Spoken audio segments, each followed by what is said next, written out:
Le projet est basé sur un choix de chefs-d'œuvre des collections du Musée national d'art moderne au Centre Pompidou à Paris et sur le thème du portrait.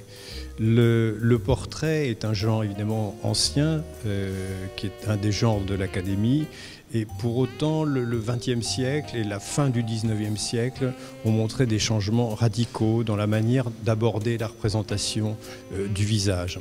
Donc je cherchais des exemples extrêmement forts et évidemment des œuvres majeures qui racontent l'histoire de la représentation du visage au XXe siècle.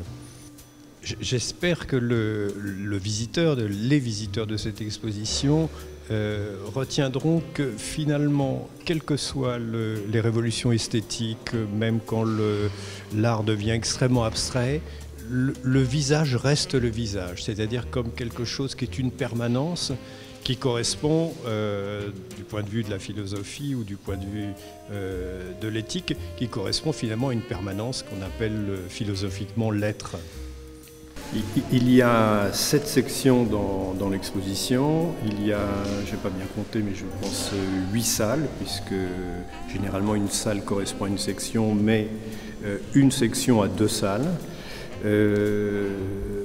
On souhaitait et on a travaillé avec le scénographe, avec M. Corrado Anselmi, pour que chaque salle soit une ambiance particulière, avec une lumière particulière, avec évidemment des objets particuliers. Ce qu'il faut noter, c'est que l'exposition n'est pas du tout chronologique. C'est peut-être ce qui lui donne une signification particulière par rapport à ces œuvres qui d'habitude sont dans un parcours muséographique traditionnel avec la représentation des courants artistiques, de la chronologie. Ici, on est en dehors de toute chronologie et ce sont simplement les œuvres qui dialoguent entre elles.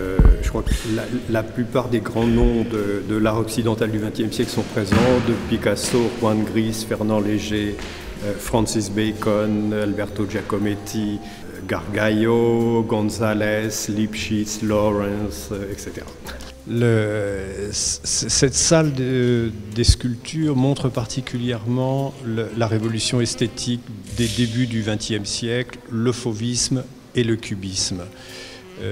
C'est un exemple, je crois, parfait de dialogue que l'on a recherché précisément avec l'espace, avec ce palais, le Palazzo Real, qui en soi est déjà une réalité esthétique, et puis les objets que l'on y présente. Donc vous voyez par exemple qu'on a utilisé la salle au miroir, puisque c'est une salle qui est avec 4 directions cardinales, avec à chaque côté un miroir. Et donc on a utilisé ces miroirs puisque la sculpture précisément c'est un art qu'il faut voir en tournant autour, donc sur 360 degrés.